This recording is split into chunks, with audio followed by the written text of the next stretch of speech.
الذي أرسله بالحق بصيرا ونذيرا وداعيا إلى الله بإذنه وسراجا منيرا أما بعد فإن خير الحديث كتاب الله وخير الهدي هدي محمد صلى الله عليه وسلم وشر الأمور محدثاتها وكل محدثة بدعة وكل بدعة ضلالة وكل ضلالة في النار.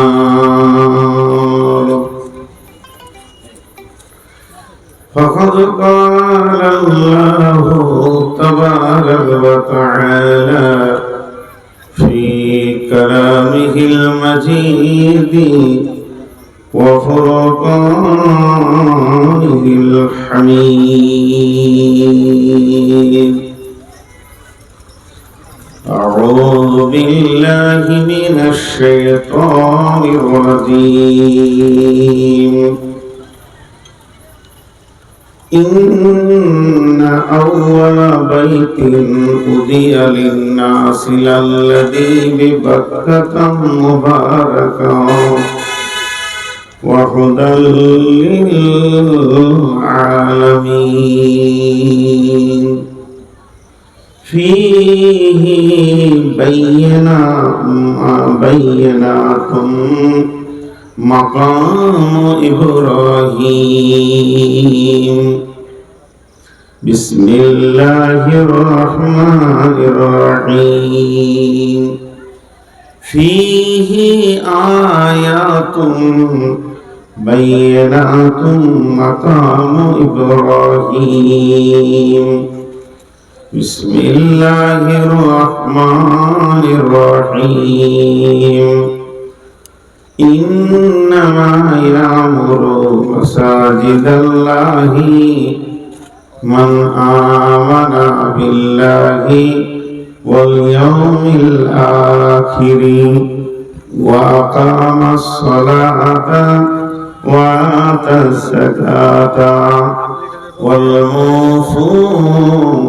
وآتى الزكاة ولم يخشى إلا الله فعسى أولئك أن يكونوا من المهتدين. মসজিদে ওই সন্ধ্যে আজান চল নামাজে চল,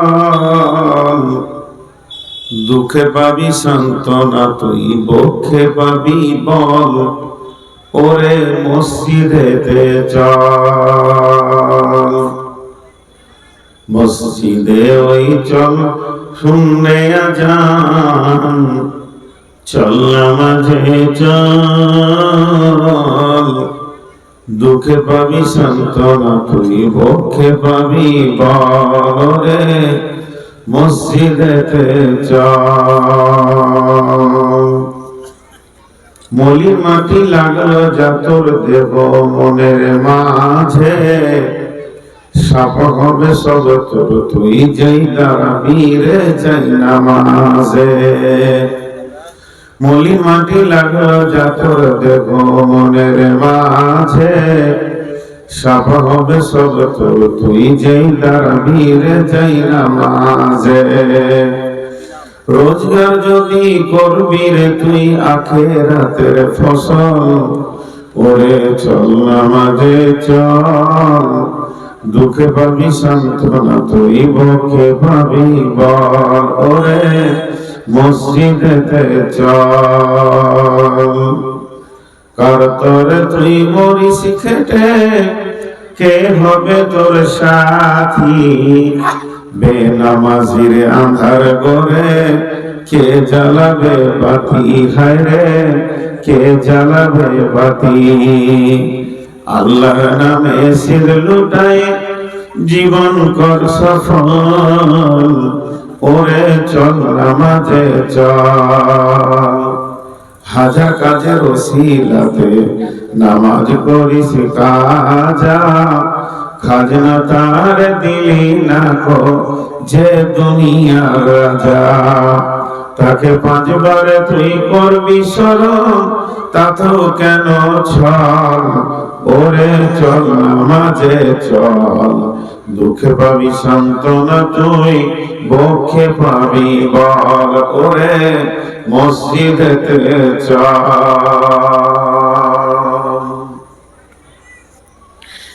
শ্রদ্ধেয় সুযোগ্য আজকের সভার সভাপতি, উপস্থিত আমার সামনে দিনদার ইমানদার মুমিন ভাই সকল, পর্দা থেকে শুননেওয়ালি মুমিনা মা ও বোনেরা, প্রশংসা গুণগান গণকীর্তন সবকিছু আল্লাহ, যে রব্বুল আলামিন সার্বভৌমত্বের একচ্ছত্র মালিকানা রাখেন। সেই মহান মুনিবের দরবারে সমস্ত প্রশংসা, যিনি আমাদেরকে কয়েকদিন আগে আবহাওয়া ছিল প্রতিকূল, আজকে করে দিয়েছে অনুকূল। তাই আমরা সেই মুনিবের দরবারে একবার শুকরিয়া করি, আলহামদুলিল্লাহ। দরুদ ও সালাম বর্ষিত হোক আখিরি পয়গম্বর নবী মুহাম্মদুর রাসূলুল্লাহ সাল্লাল্লাহু আলাইহি সাল্লামের উপর। আল্লাহুম্মা আমিন, আল্লাহুম্মা সাল্লি আলাইহি, আল্লাহুম্মা বারিক আলাইহি। মোহতারাম ভাইও, আজিজ ও বুজুর্গ দোস্ত, আমি আপনাদের সামনে গ্রন্থ মুকুট আল কোরআন থেকে এক দুটি আয়াত পড়েছি। সেইগুলোকে কেন্দ্রবিন্দুর মধ্যে রেখে, সামনে রেখে দু চারটি কথা বলবো। যদি আমার মাবুদ আমাকে তৌফিক দেন তো। ওমা তৌফিকি ইল্লা বিল্লাহি আলাইহি তাওয়াক্কালতু ওয়া ইলাইহি উনীব। আমি আমার বক্তব্যের শুরুতে দু চারটি কথা আপনাদেরকে ছোট ছোট করে বলি, যেগুলো বক্তব্যের বাইরের কথা। আপনারা যেমন বসে আছেন, আলহামদুলিল্লাহ, লোকের সংখ্যা অন্য অন্য জায়গা থেকে কম হলেও খুব হৃদয়বান লোক কটা বসে আছেন বুঝছি, হইচই নাই। তো আলহামদুলিল্লাহ, ভালো লাগলো। আর যারা মোবাইলে রেকর্ড করছেন, যদি পেছনের লাইটটা জ্বলে ওটা বন্ধ করেন। ওই লাইটটা জ্বললে আমার মাথার ব্যথা হবে, আমি নিতেই পারবো না, বিধায় ওটা বন্ধ করে রেকর্ড করেন। এখন আমি আপনাদের সামনে আজকের এই মাহফিলের যেটা উদ্দেশ্য, মসজিদ আমরা জানি এটা আল্লাহর ঘর। আর কথাটা সত্য, আল মসজিদু বাইতুল্লাহ, মসজিদ হচ্ছে আল্লাহর ঘর। ওয়াল মাদ্রাসাতু বাইতি, মাদ্রাসা হচ্ছে আমার ঘর। রসুলের কথা, মসজিদ হচ্ছে আল্লাহর ঘর, মাদ্রাসা হচ্ছে আমার ঘর। মসজিদের আবিধানিক অর্থ কি? মসজিদের আবিধানিক অর্থ হলো সাজদার জায়গা, যেখানে মাবুদকে মাথা নত করে আমরা ডাকবো, সাজদার জায়গাকে মসজিদ বলে। তো পৃথিবীতে প্রথম ঘর, কিছু জিনিস আছে এক দিয়ে শুরু হয়। পৃথিবীতে প্রথম মানুষ হচ্ছে আদম আলাইহিস সালাম। পৃথিবীতে প্রথম মহিলা হচ্ছে হাওয়া আলাইহিস সালাম। পৃথিবীতে প্রথম এসছে রাত, তারপরে এসছে দিন। পৃথিবীতে এইভাবে একটা সিরিয়াল এক থাকবি, যে কোনো জিনিসকে ধরে। আগে গাছ না আগে বিচন? পৃথিবীতে আগে বিচন, তারপরে গাছ। আল্লাহ এইভাবে সৃষ্টি করেছেন, এটা আল্লাহ তাবারক ওয়া তাআলার কারিশমা। তাহলে আজকের পৃথিবীতে মানুষ গণনা হয়ে গেল কত না, 8.5 কোটি, 7.5 কোটি মানুষ পৃথিবীতে বাস করছে। আরো কম বেশি 8 কোটি ধরেন। একবার যদি ঘর গণনা করা হয়, তো ঘর দেখা যাবে প্রায় 1 কোটির কাছা 1.5 কোটির কাছাকাছি হয়ে যাবে, কারণ গড় যদি 6টা করে ধরা যায় 1.5 কোটি হয়ে যাবে ঘর। তার থেকেও বেশি হবে। কেন বেশি হবে? ঘরের আবার অনেক ভাগ আছে। একটা বাস করার ঘর, একটা মাল রাখার ঘর, একটা মেশিনের ঘর, একটা হসপিটাল ঘর, একটা ডাক্তার ঘর, একটা হলো স্কুল ঘর, একটা কলেজ ঘর, একটা ইউনিভার্সিটি ঘর, স্টেশনটাও ঘর, মসজিদটাও ঘর, এইভাবে ফ্ল্যাট বাসা ঘর, টাওয়ারগুলো ঘর, এইভাবে ঘরের শেষ নাই। কোম্পানির ফ্যাক্টরি ঘর, শুধু মানুষ বাস করার জন্য যে ঘর বানায় তা নয়, বিভিন্ন কাজের ভিত্তিতেও ঘর বানায়। তো এতগুলো ঘর যে পৃথিবীতে আছে, প্রথম ঘর কোনটা? একটা ঘর ছিল, তারপর থেকে শুরু হলো। সেই 1 নম্বর ঘর কোনটা? কে বলবে? কোরআন বলবে। কেউ বলতে পারবে না, কোরআন পারবে। কে? বিসমিল্লাহির রহমানির রহিম।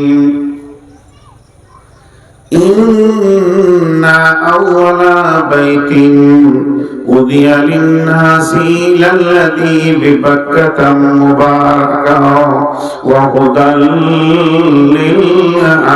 লিল-আলামিন ফীহি আয়াতুন বায়্যিনাতুন মাকামু ইব্রাহিমা ওয়া মান দাখালাহু কানা আমিনান ওয়া লিল্লাহি আলান নাসি হিজ্জুল বাইতি মান ইসতাতা ইলাইহি সাবিলা। পৃথিবীর প্রথম ঘর হলো কাবা শরীফ, যেটাকে আমরা বলি কেবলা, কেউ বলে হারাম শরীফ। এই পৃথিবীর এটা হলো প্রথম ঘর, তার আগে কোনো ঘর ছিল না। পৃথিবীটা কত হাজার কোটি বছর যে জন্ম দিয়েছেন আল্লাহ আল্লাহ জানেন। এটা পৃথিবীর কোনো বিজ্ঞানী হিসাব করে বলতে পারবে না। কিন্তু এই পৃথিবীতে মানুষ আসার পূর্বে, আদম তো প্রথম মানুষ, তিনি এই পৃথিবীতে মাটিতে পা রাখার পূর্বে এই পৃথিবীতে দাপিয়ে দুনিয়া করত, তারা ছিল জিন জাতি। জিনেদের ভিতরে 700-800 বছর তারা চালিয়েছে। তাদের ভিতরে 7-8টা নবীও এসেছে, তাদেরকে তারা মেরেওছে, মার্ডারও করেছে। এই ধরনের একটা চলতো কলহ বিবাদ। আল্লাহ প্রথম চিন্তা করলেন যে আমি একটা মানুষ নামে প্রাণী তৈরি করব, আর সে হবে সব সৃষ্টির সেরা। এই চিন্তাটা করলেন এবং মানুষকে তিনি বানালেন। মানুষকে কোথা বানালেন? এই পৃথিবীতে নয়, পৃথিবী থেকে মাটি নিয়ে গিয়ে জান্নাতুল ফেরদাউসে বানালেন। জিনরা যখন ছিল তখন ঘর ছিল না। ওরা আজকে যেমন গাছপালা এখানে সেখানে বনে জঙ্গলে বাস করছে, সেইভাবেই তারা সেই দিন জীবন কাটিয়েছে। তাহলে কাবাটা হলো কবে? তার ডেট কি, তারিখ কি? তাফসীরের মধ্যে লিখছেন আল্লাহ রাব্বুল আলামিন হযরত আদম আলাইহিস সালামকে যেদিন জান্নাতে ওর বডিটা বানালেন এবং জান্নাতে বানানোর পর ওর ভিতরে আত্মা দিলেন, একই টাইমে আল্লাহ তার রহমতের ফেরেশতাদেরকে মক্কায় পাঠিয়ে সেখানে একটা কাঠ পাথর বালু দিয়ে ঘর বানালেন। যেদিন আদমের জন্ম সেদিন ওই ঘরটার জন্ম। আর ঘরটা জন্ম দেওয়ার পর বললেন উযিয়া লিন-নাসি লাল্লাযী বিবাক্কাতা মুবারাকান ওয়া হুদাল লিল-আলামিন। হাজী ভাই, এতগুলো লোক আছেন, একটা জিনিস আমরা ভেবেছি, আল্লাহর কি ঘরের প্রয়োজন আছে? আমার যেমন ঘরের প্রয়োজন আছে, আমাকে শুতে হবে, উঠতে হবে, বসতে হবে, থাকতে হবে। বউ বিটি নিয়ে সংসার করতে হবে, ঝড় বৃষ্টি থেকে বাঁচতে হবে, মাল সামানকে রাখতে হবে, এর জন্য আমাদের ঘরের দরকার। পৃথিবীতে যত দামি মানুষ হোক আর যত কম দামি মানুষ হোক, ওর ঘরের দরকার। আল্লাহর কি ঘরের দরকার? আল্লাহর কিসের দরকার?